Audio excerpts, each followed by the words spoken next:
పసిడి ప్రియులకు షాక్. బంగారం ధరలు మళ్లీ పెరిగాయి. ఇప్పటికే రికార్డ్ గరిష్టాల్లో ట్రేడ్ అవుతున్న బంగారం ఇంకా పెరుగుతోంది.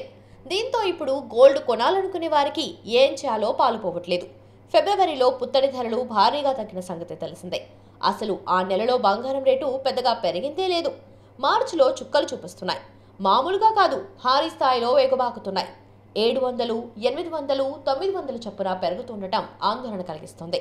వరుసగా 700, 250, 400 చొప్పున 22 క్యారెట్ల గోల్డ్ రేట్లు ఇవాళ మళ్లీ ₹150 పెరిగింది. దీంతో 4 రోజుల్లోనే ₹1500 పెరగటం గమనార్హం. యుఎస్ ఫెడరల్ రిజర్వ్ వడ్డీ రేట్లను జూన్ చివర్లో తగ్గిస్తుందని సంకేతాలిచ్చింది. ఇదే ఇప్పుడు బంగారం ధరలు పెరిగేందుకు కారణమైంది. సాధారణంగానే ఫెడ్ వడ్డీ రేట్లు పెంచిన సమయంలో డాలర్, బాండ్ ఈల్డ్స్ గిరాకీ పెరిగి బంగారం విలువ తగ్గుతుంది. కానీ ఇప్పుడు ఫెడ్ వడ్డీ రేట్లను తగ్గిస్తుందన్న అంచనాలతో బంగారం విలువ పెరుగుతోంది.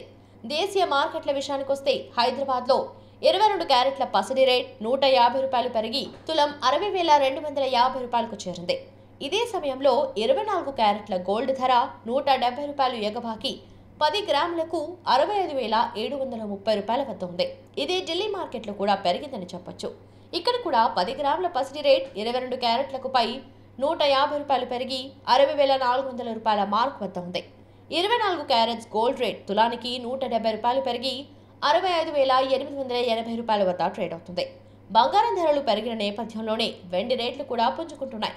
ప్రస్తుతం ఢిల్లీ మార్కెట్లో కేజీ వెండి రేట్ ₹500 పెరిగి ₹75,500 మార్కుకు చేరింది. హైదరాబాద్ విషయానికొస్తే ₹500 పెరిగి ఏకంగా 79,000 మార్క్ వద్ద కొనసాగుతుంది.